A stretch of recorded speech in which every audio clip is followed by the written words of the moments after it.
Friends, in the beginning of the story, we see a plane that has just taken off in the morning. The pilots are William and Daniel. Everything is proceeding normally until the plane's controls suddenly begin to malfunction.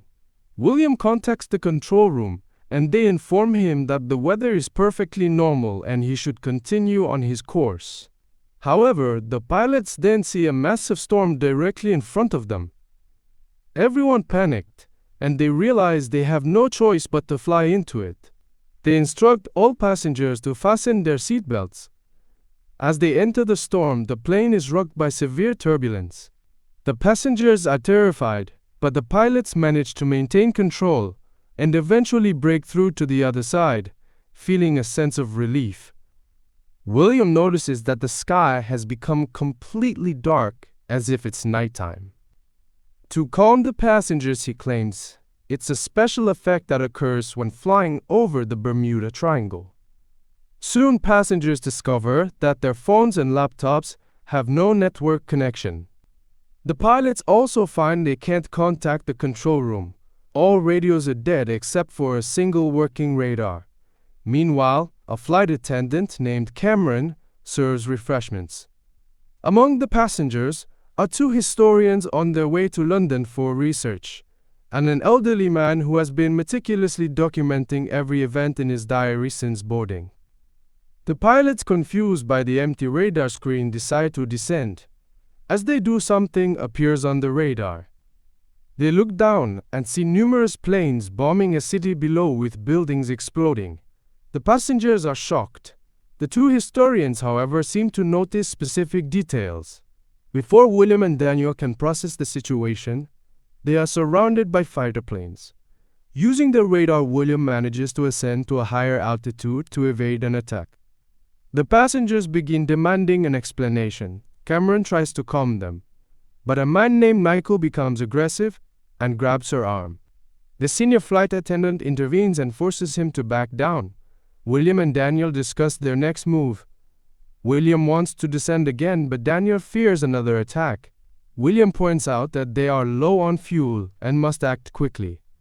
On the other side of the plane, the two historians tell Cameron they might know what's happening and force their way into the cockpit. Michael secretly listens in.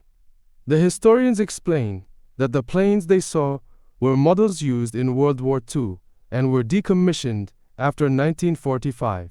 They theorize that their plane has time traveled to the year 1940 and is in the middle of the war. They believe they must find a temporal anomaly that brought them there to return. William dismisses this as a stupid theory and sends them away. Michael, having overheard, returns to his seat. He keeps an eye on the historians who are busy with calculations.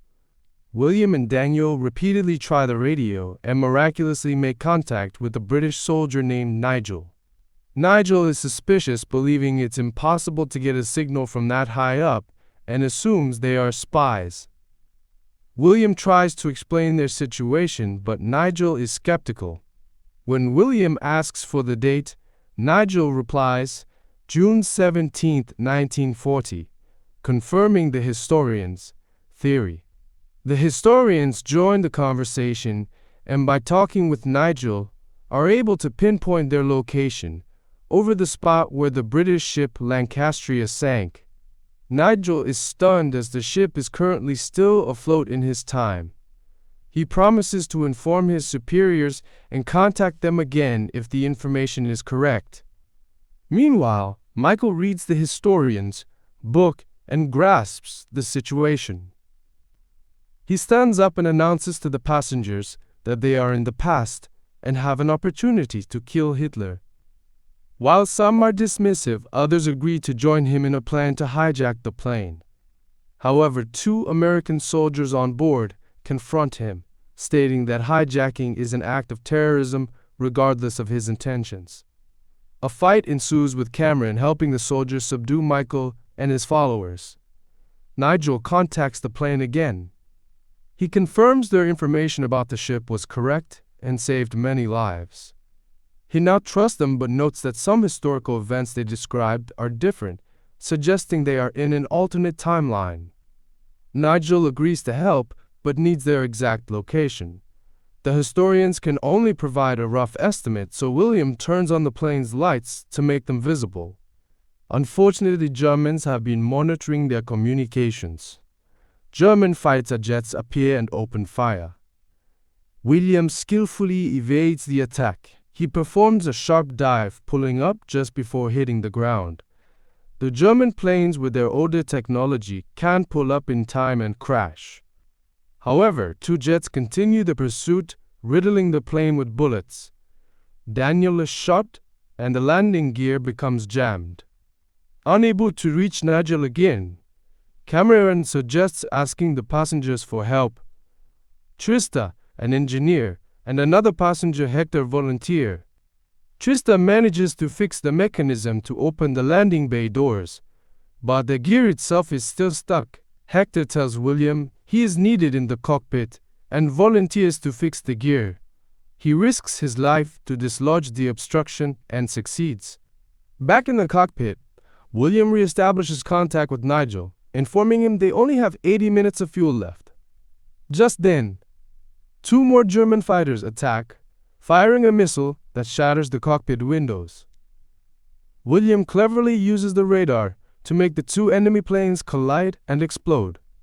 The historians suggest they give their advanced radar system to Nigel and the British Army, speculating that this might be the reason they were sent to the past. Suddenly, a missile, this time from the British, hits the plane's turbine and it begins to fall. William wrestles back control as Nigel convinces his superiors to hold their fire and retrieve the radar. The elderly man offers the toy parachutes he brought for his grandchildren. They attach the radar to the parachutes and drop it out of a window. German soldiers, having overheard the plan, reach the drop zone first. As one climbs a tree to retrieve the radar, British soldiers arrive, eliminate the Germans, and secure the device. German jets launch a final assault, and a missile blast rips a hole in the side of the plane, causing several passengers to be sucked out. As William struggles to control the damaged aircraft, British planes arrive and engage the German fighters. Suddenly, Nigel spots the anomaly on his new radar, and William sees the same storm they first flew through. Without hesitation, they say goodbye to Nigel and fly directly into the storm. After violent shaking, they emerge back in their own time. They land safely at an airport in Berlin. As the relieved passengers deplane, William goes to see the elderly man who is still writing in his diary. He has mapped their entire journey.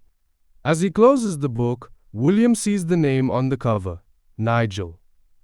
He realizes this is the very same man who saved their lives back in 1940. And on that note, the movie ends.